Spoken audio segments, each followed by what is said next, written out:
He's Provincial Health Officer. It's International Nurses Day today. We wish everyone well, and we want to recognize and honor the territory of the Lekwungen-speaking people of the Songhees and the Esquimalt First Nations. And with that, I'll introduce Dr. Henry for today's COVID-19 update. Thank you, and good afternoon.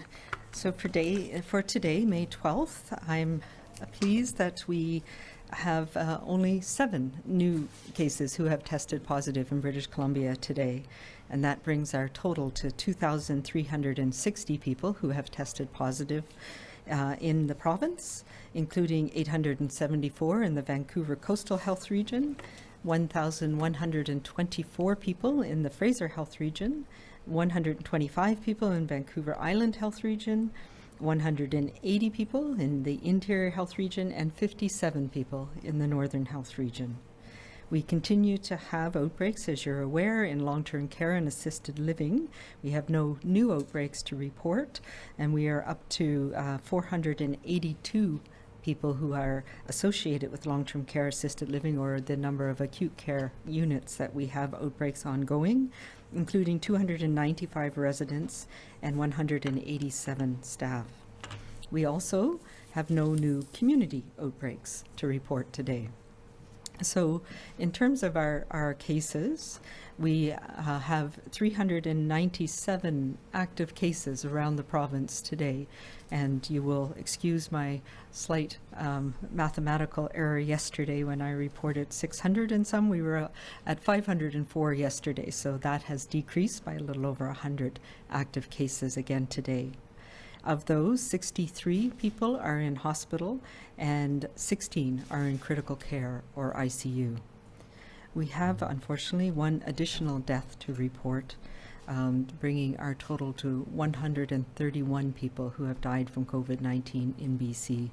And this is, unfortunately, another resident of our long-term care home in the Fraser Health Region, and our condolences go to the families and the community and the care providers for this person. We now have 1,832 people who have fully recovered from COVID-19. Today I want to bring people's attention to one of the initiatives that we've talked about a little bit, in that we have done a number of things to try and understand the unintended consequences of the measures that we've had to take to try and control COVID-19 in British Columbia. As we know, everybody in this province has been impacted, and everybody across the country and around the globe has been impacted. The effects have been far-reaching, and we have learned a lot. We have learned a lot about the virus. We have learned a lot about transmission. We learned a lot about how to care for people, how to manage outbreaks. But there are still many, many questions that we still need to answer and understand. So today, we have launched a province-wide survey to gather your feedback on your experiences and your actions in the COVID-19 pandemic so far here in British Columbia. This is a collaboration with all of our medical health officers, our public health officers around the province, the Provincial Health Services Authority, as well as my office. And the information that we gather will help inform the decisions that we make in the weeks and months ahead.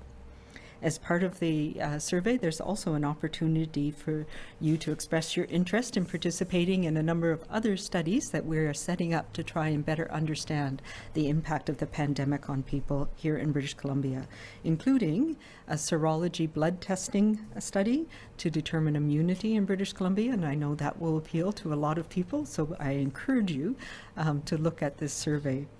The other study that we're looking at is getting your advice and support about how we could use technology to coordinate information sharing and contact tracing going forward in British Columbia.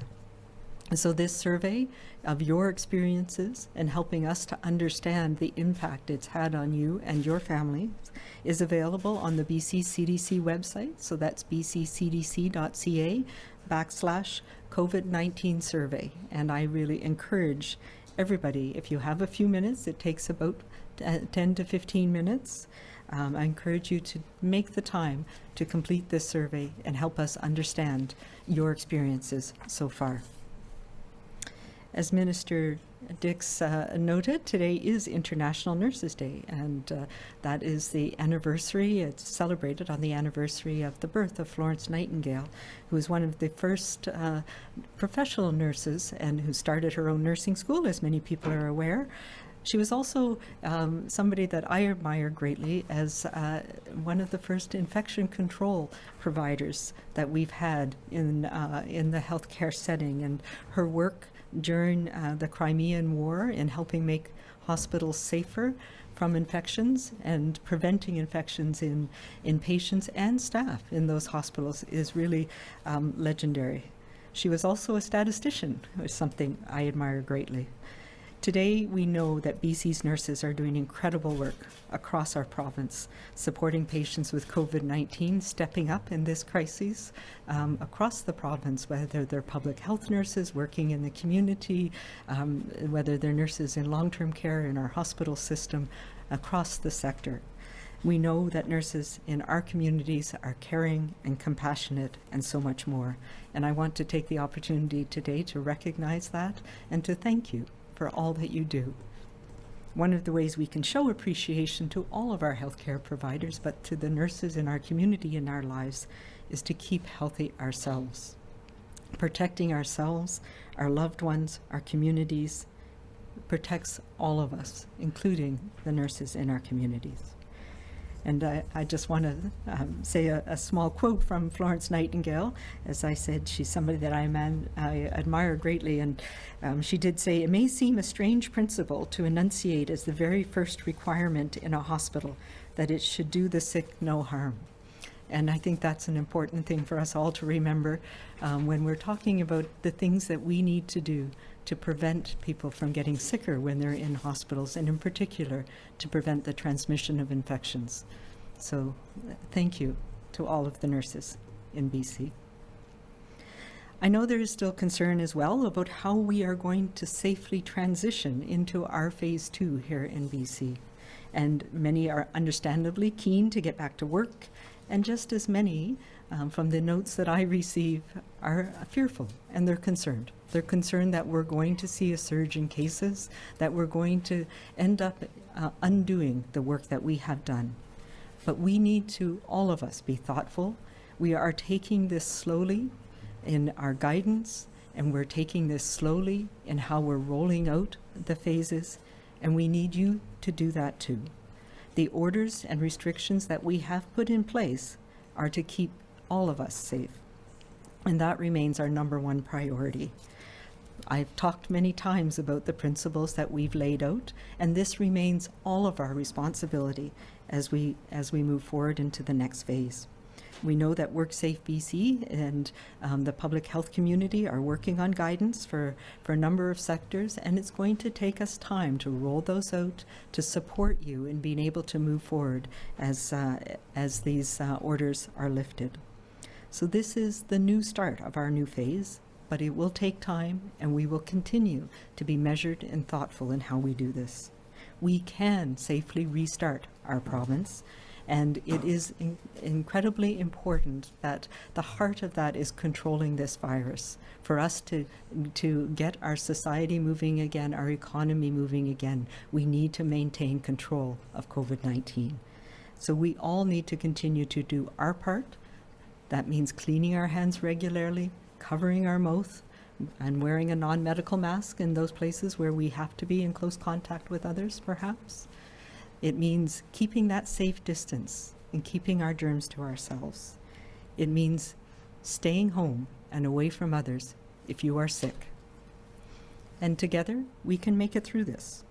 We can continue to be safe. We continue to be kind and to be calm, and we will make it through into the next phase.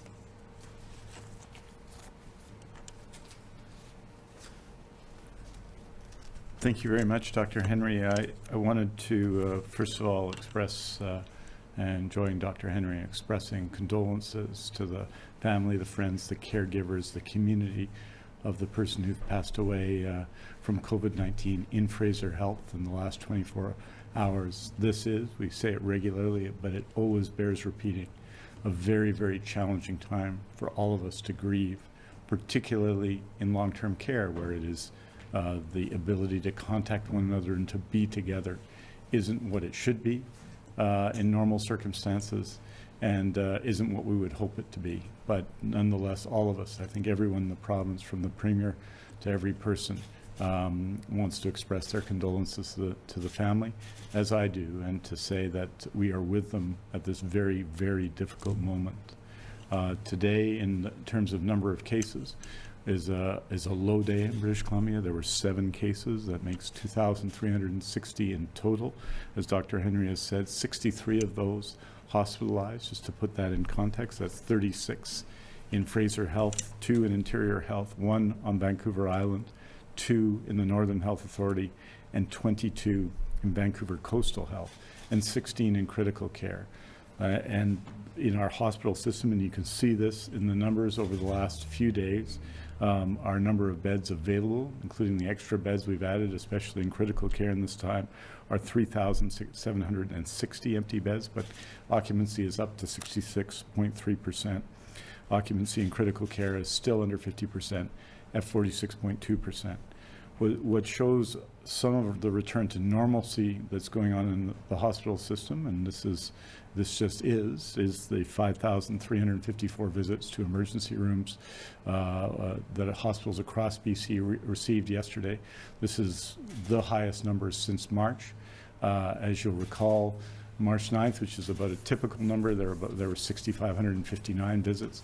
That was reduced to 2,995 visits on April 6th, and we are now significantly above even the 4,500, 45 to 4,600 we've been in the last number of days, and that reflects, I think, both a return to a little bit of normalcy in the healthcare system, and that people are feeling confident about visiting the emergency room, and if they need to be in an emergency room.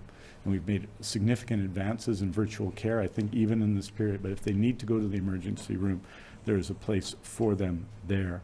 Tomorrow I'll be updating everyone both the numbers of urgent surgeries that have taken place during this pandemic, and also an update on the progress we've made in contacting people around BC since we relaunched the surgery plan last week.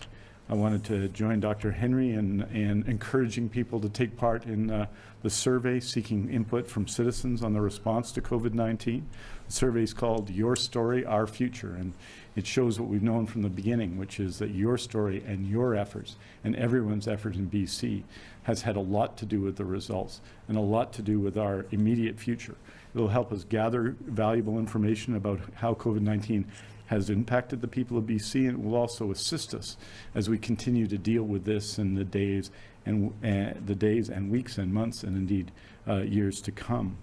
Local data are essential for communities for public health planning, and they equipped our team of medical health officers across BC to support health and well-being as we learn and live with COVID-19. It takes about 15 minutes online. It's just one more step that you can take to help your fellow citizens, your community, your healthcare system to respond in these difficult times. We always need to learn. That's what we've discovered regularly, both from Dr. Henry and myself to everyone in the system. We need to learn and prepare for the future, and you can help us do this. So I want to repeat where you can take the survey online. It's at bccdc.ca/COVID-19 survey. It is currently available in English, Simplified Chinese, and Punjabi. For those of you who cannot complete the survey online or need assistance in another language, you can take the survey over the phone. You can call 1-833-707-1900 7 days a week between 8:30 a.m. and 4:30 p.m. Assistance is available in 150 languages.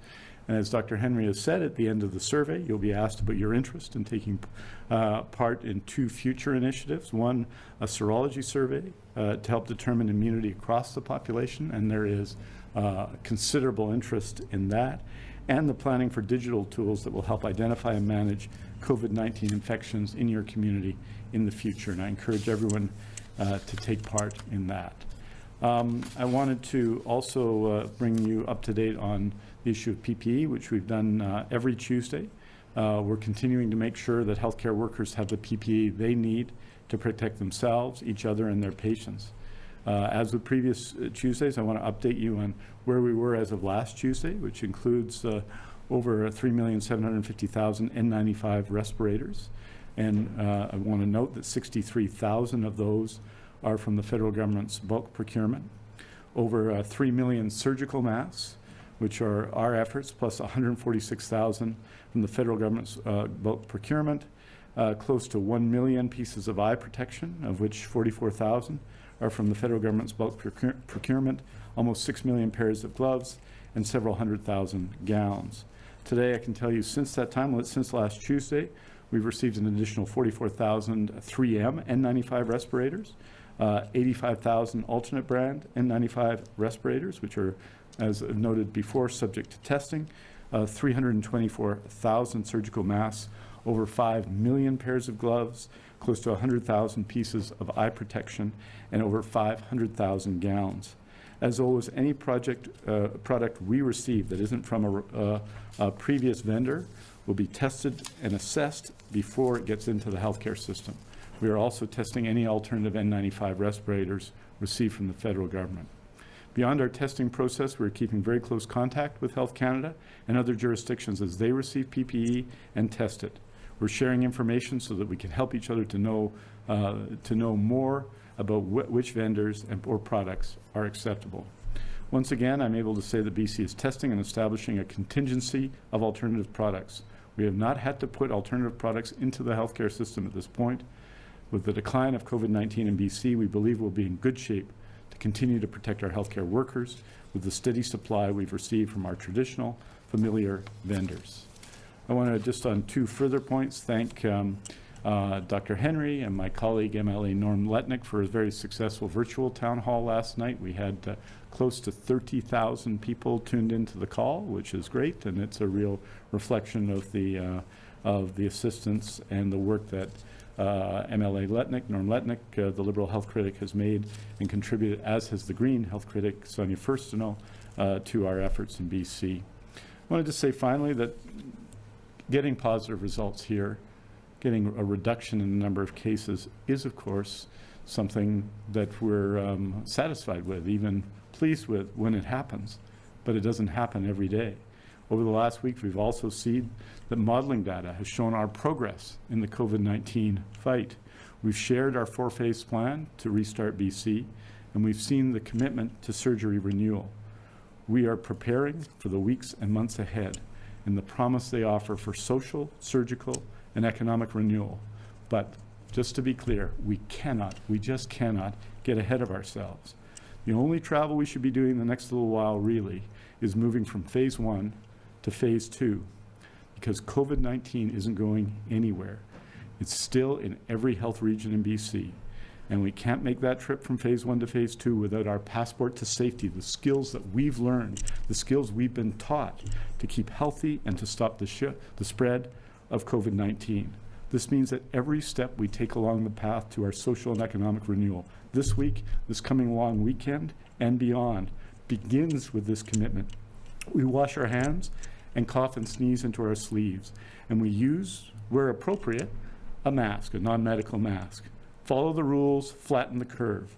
For BC's restart plan and surgical renewal to fully deliver on their promise, we must continue to be 100% committed to stopping the spread at every step of the way in our journey through this summer and beyond. Aujourd'hui, nous annonçons 7 nouveaux cas pour un total de 2360 cas de COVID-19 en Colombie-Britannique. Nous sommes attristés d'annoncer un nouveau décès lié au COVID-19 dans le régie de santé du Fraser pour un total de 131 décès en Colombie-Britannique. Nous offrons, bien entendu, nos condoléances à tous ceux qui ont perdu leurs proches. Parmi l'ensemble des cas confirmés de COVID-19, 63 sont actuellement hospitalisés, dont 16 en soins intensifs. Les autres personnes dont le test de dépistage a été positif sont en isolement à leur domicile. We're happy to take your questions. Thank you. Reminder to everybody on the phone, please press *1 to enter the queue. You are limited to one question. Please also unmute your phones. You will not be audible until I call your name. First question today is from Penny Daflos, CTV. Thank you so much for taking my question. With phase 2 around the corner and the idea of expanding our bubbles, I'm hearing from a lot of single people who've been very lonely. Some of them may be just feeling frisky. They're thinking about dating again. So I just want to hear, what is Dr. Henry's advice when it comes to sex and dating? And will we start seeing some public health messaging around that? Because I think there's a lot of confusion, concern. Are people still allowed to see each other? I know other jurisdictions say kissing is the highest risk. So any help that you could offer the single people in particular, I think would be appreciated. Yeah, I know it's an incredibly challenging time for all of us, and when we don't have a ready-made people within our bubble, it can be even more lonely. And I think many people have adapted, I know, to online and to talking online and to having encounters online that can be quite helpful in that regard. I would say, now's the time that we need to be careful. We're not out of that place where coming together in large groups is going to be safe for a while. But yes, we can look at how do we connect with people, those people that we have been talking to online. These are our opportunities, but we need to be very careful about it and cautious about it, and make sure that we do follow the guidance around, cleaning our hands, etc. I think the really important thing, and I'm laughing a little bit because I'm thinking of some of the young people in my life who are concerned about missing some of the occasions that they might meet others. And yeah, we can do that. We have to do that. We're social people. We need that. But let's do it in small, thoughtful ways. And also, let's be really concerned about ourselves. And if we are feeling unwell or under the weather, put it off for another day. That's the really important thing right now. I also will say that, we've seen lots of people outside, and one of the people that in my life remarked to me that, now that we can't go to bars and clubs and things, going out to the park and sitting at a distance and having picnics, those are the new romantic things people are doing. And, that's an okay thing too. So let's find those opportunities to meet each other safely. And if you happen to pull somebody else, find somebody that you want to spend more close time with, then make it your own connections. Thank you. Next question is from Rob Shaw, Vancouver Sun. Oh, hi, Dr. Henry. Washington State has proposed, or mandated actually, that if a restaurant is going to reopen, it has to keep a daily log of all the customers, their telephone and email contact information, and keep that for 30 days to help with contact tracing if there's an outbreak. Is that something you would expect to see here in BC? Yeah, that is something that we've seen in other situations. So, we have those requirements for places like, massage places, spas, other places where you can understand who the customers have been. I think that's a really good idea. I haven't seen the details of the BC Restaurant Association proposals, but that type of thing that helps us understand who might have been in close contact with others is something that's important to help assist us going forward. So I think that's a really good idea. Next question is from Tanya Fletcher, CBC. Oh, hi, Dr. Henry. You touched on this a little bit yesterday, but with more jurisdictions mandating the use of masks while out in public, you stayed away from making that a formal recommendation before. You seem to be more in favor of that now, and many of your guidelines to sectors include wearing a mask. Businesses beginning to reopen, some are requiring customers to wear a mask, others are not. Are you concerned there might be confusing or inconsistent messaging around that? Yeah, I really don't believe we should be requiring it. There are many reasons why some people cannot wear a mask, a face covering. People who have certain respiratory illnesses, it can be very challenging and can cause breathing problems, etc. And we know that it's not possible for young children. So I do think it is something that we can do, particularly short term for those periods where we can't maintain those distances and it may be crowded.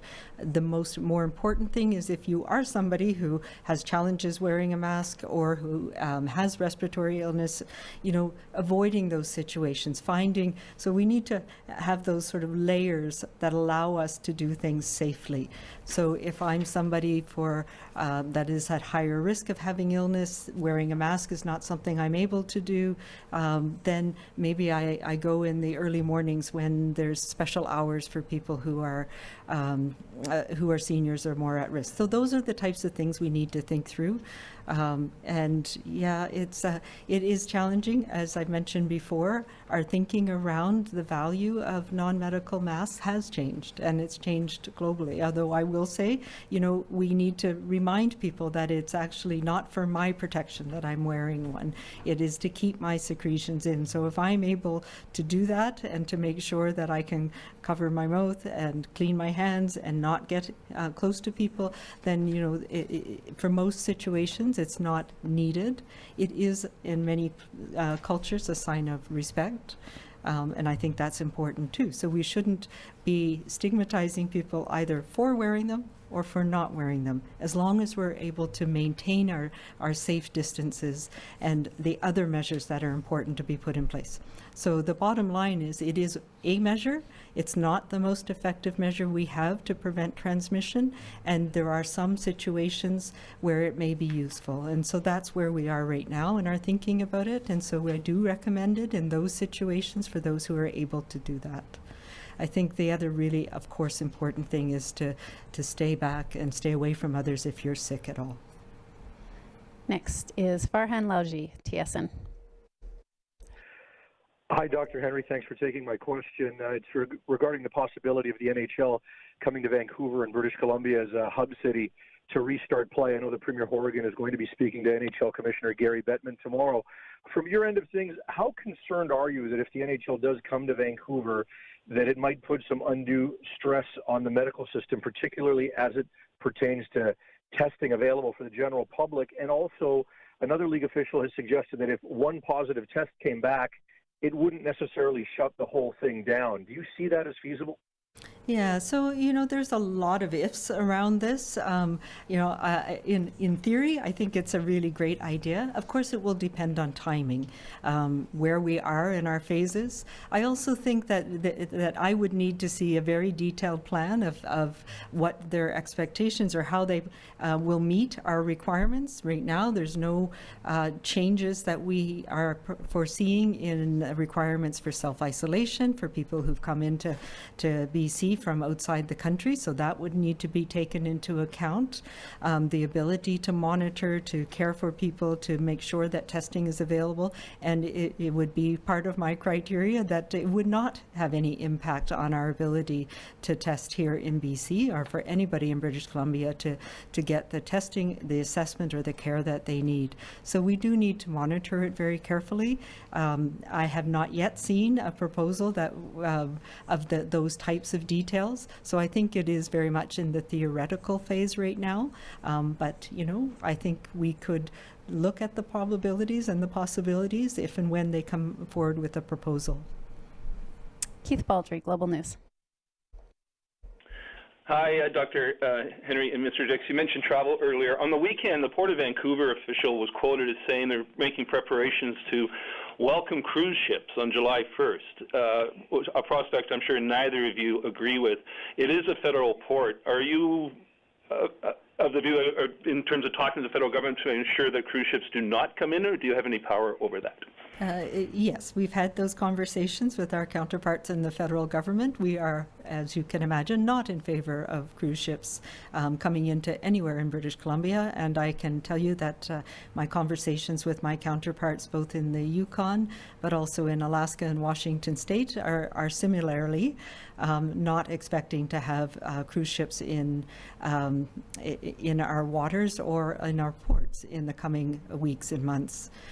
So yes, that is not something. One of the things, as I've just mentioned, is the requirement for anybody coming into the province from outside of BC, from outside of the country, will need to self-isolate for 14 days. So if a cruise ship had somehow planned to come here, then we would not be allowing people to come off the cruise ship, for example. So, those are things that we need to work out. This is not the time for that type of a risk to be taken in our province, and certainly not in our ports, either Vancouver or Victoria or, Prince Rupert, some of the other places where these cruise ships have gone in the past. So I do expect the federal government will be looking at the issue and coming out with their recommendations, but the orders that we have in place here in British Columbia will stand through, certainly through July 1st.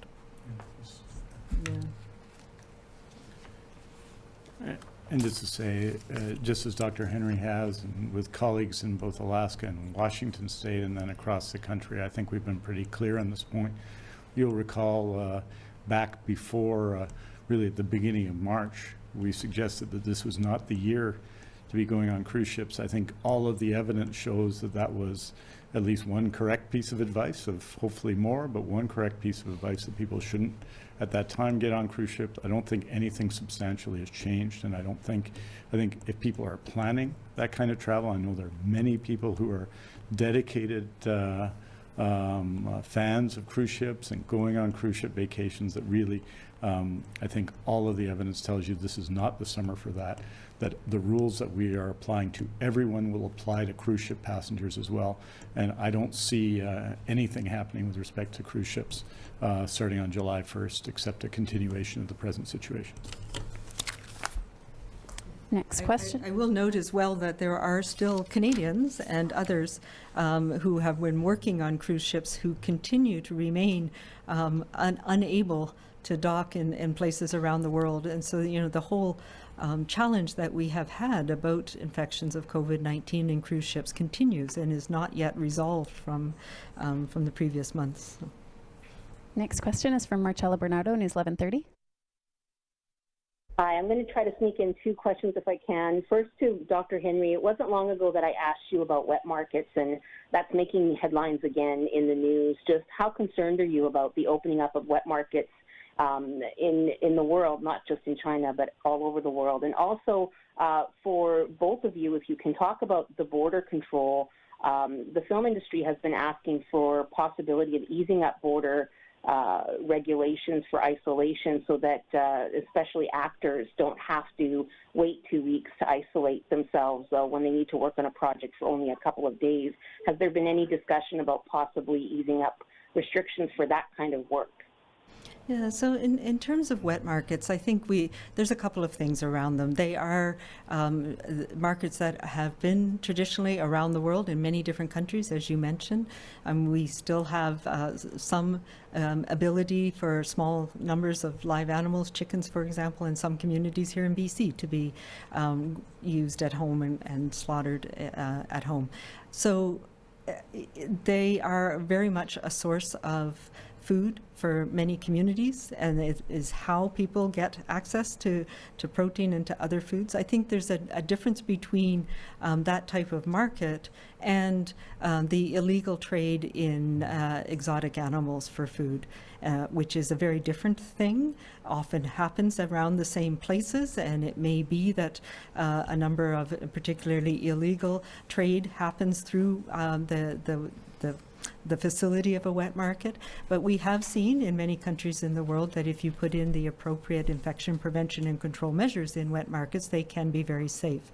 So I think there's two things that need to be dealt with, and in particular the illegal trade in exotic animals for food or for other measures is something that needs to be looked at, and in my mind there needs to be restrictions and put in place around that, and that is a very challenging thing to do.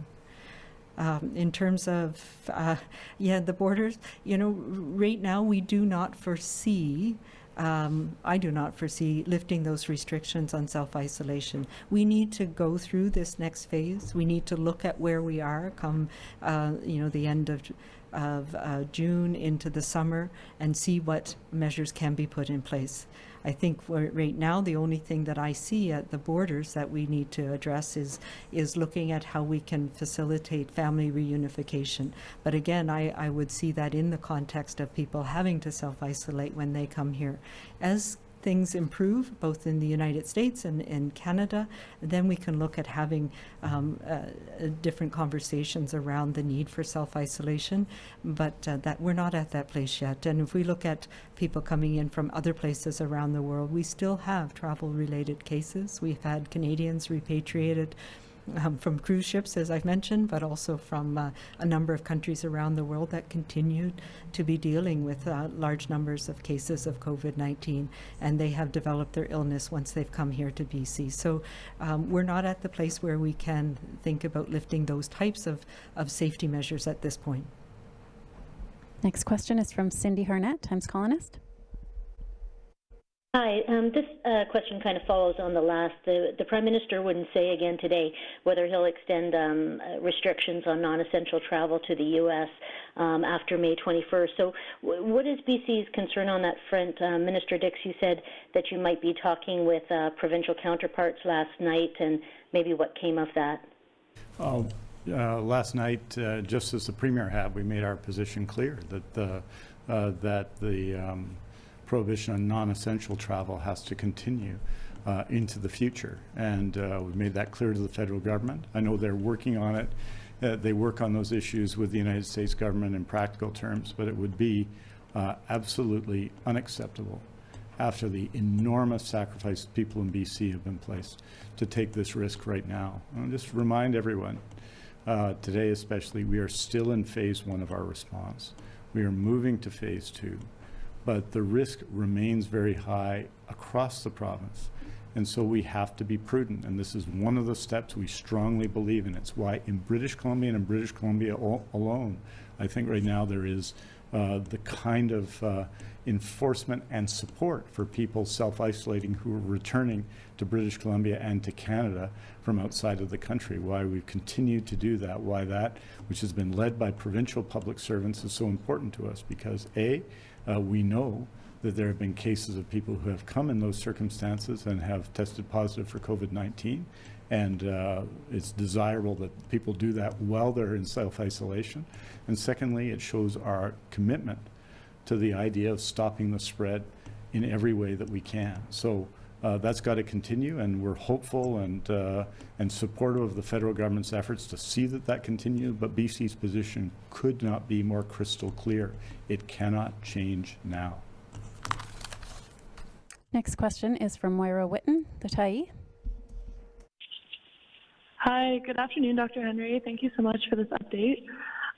My question is about a letter that was released today from a coalition of a couple of dozen mental health and legal advocacy organizations, hoping for more information about potential outbreaks or the discharge circumstances for patients in psychiatric units and facilities in the province. Are there any current or past outbreaks in these units, and would there be a threshold you would report these if there were an outbreak in the future?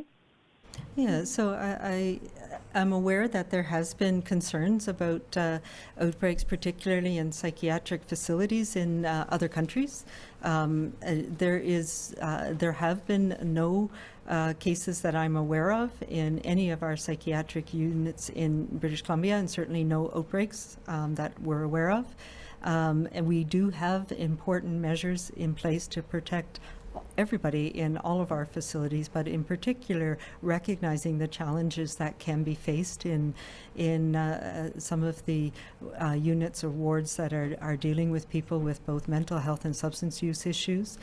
So there are special provisions being made in those places to ensure that if needed, people are tested, that they can be isolated, that people have the support that they need. I know one of the challenging things, of course, has been that we have not allowed visitors, and that can be very challenging for people who are dealing with their mental health issues in a hospital setting. And so it again goes to the importance and the value that our healthcare teams, our nurses and physicians and aides in those settings are doing to support those people going through this unprecedented crises and having to deal with those issues of separation from supports as well. Lisa Cordasco, CHLY. Thank you. I hope that both Dr. Henry and Minister Dix can respond to my question. How concerned are you with the conspiracy theories related to COVID-19 that are circulating on social media platforms and are being played out in protests like the one in front of St. Paul's Hospital last Sunday? And are there any steps that you're planning to push back against it, or do you just see it as a fringe group that's very small and is best ignored? Yeah, it's really challenging because there's a lot of stuff out there that has a bit of truthiness to it. And I know people send me lots of things that they think are the conspiracies that, you know, there's a number of people who call themselves physicians in a number of different places, particularly from the U.S., who have put out information that they believe shows things like comes from a lab, clearly, that staying at home somehow makes our immune systems weaker. You know, it's very challenging. And one of the ways that I think is very important is the fact that we do come out here and provide you with the information that we have. I provide you with as much as we know and encourage people to go to reputable sources of information. So the Health Canada website, the Public Health Agency of Canada, our BC CDC website are sources of truth. And you can go from there to other links. The BC government COVID webpage has information as well. And there's a number of people that have been trying to address some of the misinformation out there. I think it behooves all of us to take a deep breath, and when something comes out that is wildly out there and seems to be credible, sometimes when we're not around our usual people, when we're self-isolating, we don't have somebody to bounce those ideas off of, we put it out on social media right away, and that's a way that we know we can connect with people, and many people will be are looking for that reason, looking for an answer that makes sense to them. And we see that as well when people are going through the anxiety and the fear that something like a new outbreak of a new disease happens. So I would just say, you know, the mantra that I say all the time, we need to be calm. We need to take a deep breath, take a good look at it, look at some reputable sources of information, and that will help us find the right way forward through this.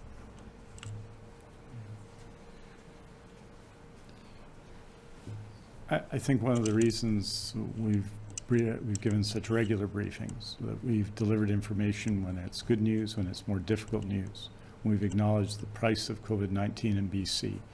I think we should just reflect on that. 131 people have passed away. Many people have suffered the very serious health difficulties that come with COVID-19. People have lost their work and so on. I think we owe it to them to be respectful of truth, and to be straightforward with the evidence. And that's what we're trying to do here. I really encourage people not to encourage it, even by reacting to people who are taking steps that are designed to produce a reaction. I am very proud of British Columbia. This is going to be this is a long time behind us now. It feels like a long time. It was 3 or 4 months since we started, since the emergency response to COVID-19 started in January in BC. In that time, people have come together. People in the legislature have come together. Last night, we hosted our event with Norm Letnick. We've hosted events with Sonia Furstenau from different parties in BC. People have come together to provide the information, to support each other in this time.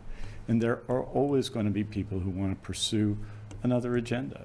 But I think what we have to think of is all those people who have had their surgeries canceled, all of those people who have not been able to see their loved ones, all of those people who have had to struggle in self-isolation and recovered from COVID-19.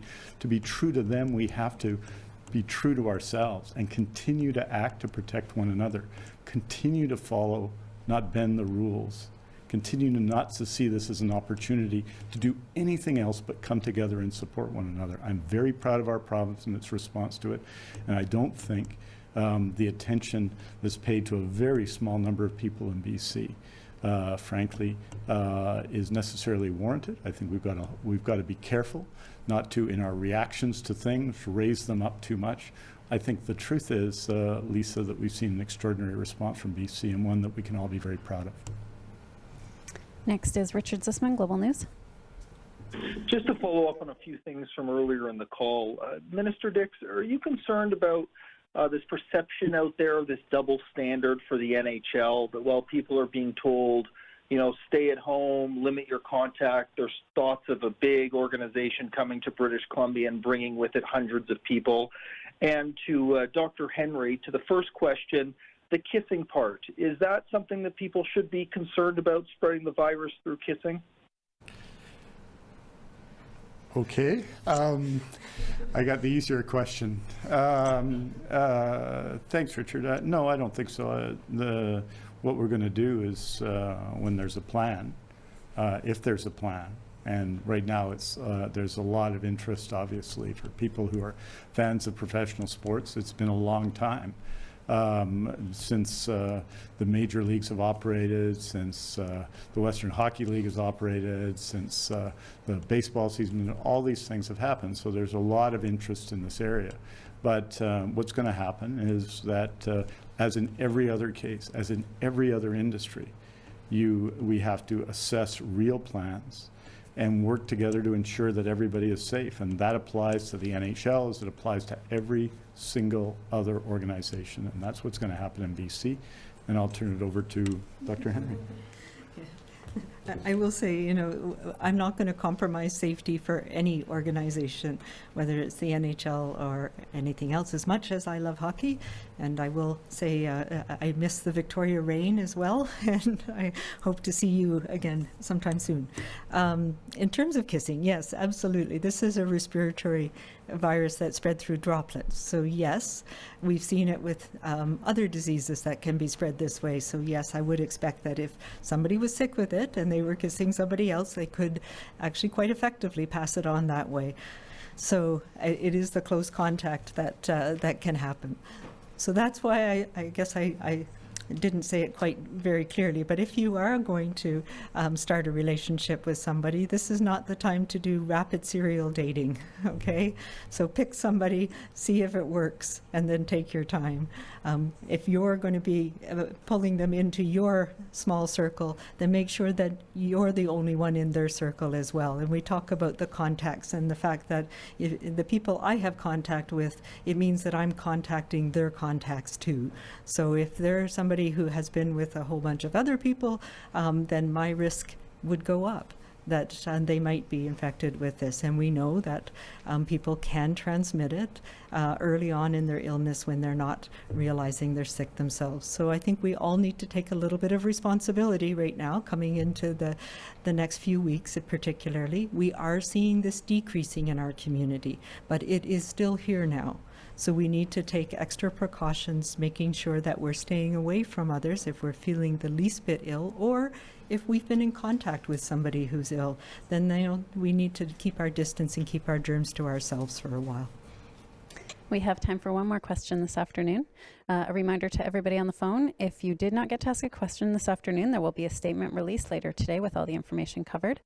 For recommendations on protecting families and communities from COVID-19, visit bccdc.ca. For non-medical questions about the province's COVID-19 response, visit gov.bc.ca/COVID-19. And for a full listing of the provincial health officer's orders, visit gov.bc.ca/PHO guidance. Last question is from Dominique Levesque, CBC Radio Canada.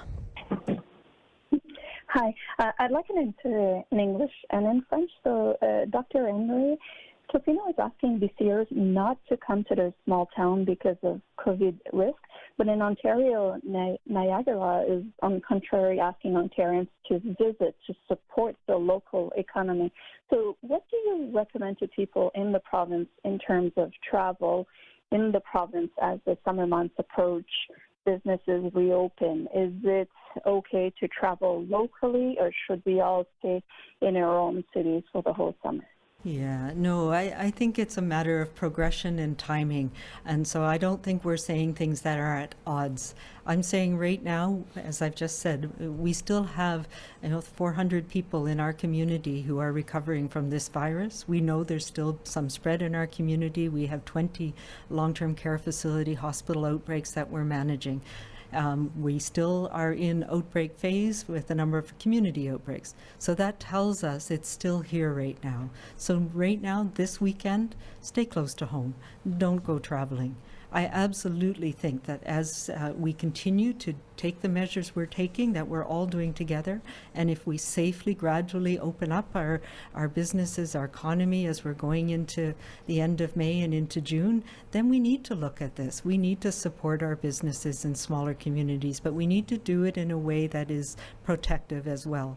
So if I own a summer cottage in a small community, yeah, let's go there, but let's not overwhelm that system. Let's bring our food with us so that we're not creating lineups and havoc at the local grocery store, particularly when we know that it can be a challenge to restock sometimes over the coming weeks and months. But I do think, I've said this before, we need to think about having our summer vacation in BC. We have many beautiful places here in BC.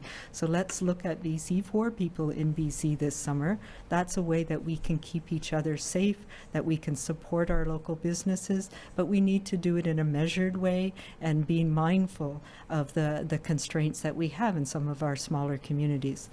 I will also say we need to be very mindful of our Indigenous communities, or the Indigenous communities in BC and the First Nations communities in BC, many of whom are understandably wanting to protect their own communities in ways that may seem different for us, but their decisions, and we need to support those decisions. So don't think about going to a First Nations community unless you're invited.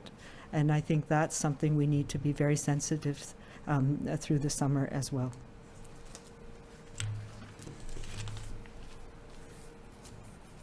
Je pense que c'est clair que nous suivons notre propre chemin en Colombie-Britannique, c'est-à-dire que je sais qu'il y a des circonstances différentes en Ontario, mais ici, nous sommes dans la première période de notre réponse au COVID-19. Et les conséquences sont sérieuses pour tout le monde.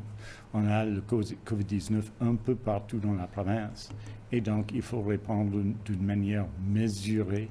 Nous sommes, comme je viens de dire, dans la période 1 seulement. Donc, ce week-end, notre recommandation, c'est de rester chez vous, dans votre propre communauté, de ne pas voyager un peu partout dans la province, de ne pas voyager à d'autres provinces, mais de rester dans votre propre communauté. Elle est bien entendu dehors, parce que c'est ce qu'il faut faire pendant le mois de mai en Colombie-Britannique, mais je sais qu'il y a d'autres circonstances, peut-être en Ontario, et ça peut développer en Colombie-Britannique, mais je pense que nous allons réussir si on suit les conseils de Dr. Henry et de rester dans sa propre communauté ce week-end, surtout pour continuer nos efforts de réduire la transmission de COVID-19 en Colombie-Britannique. Merci beaucoup. À la prochaine. See you the next time. Thank you.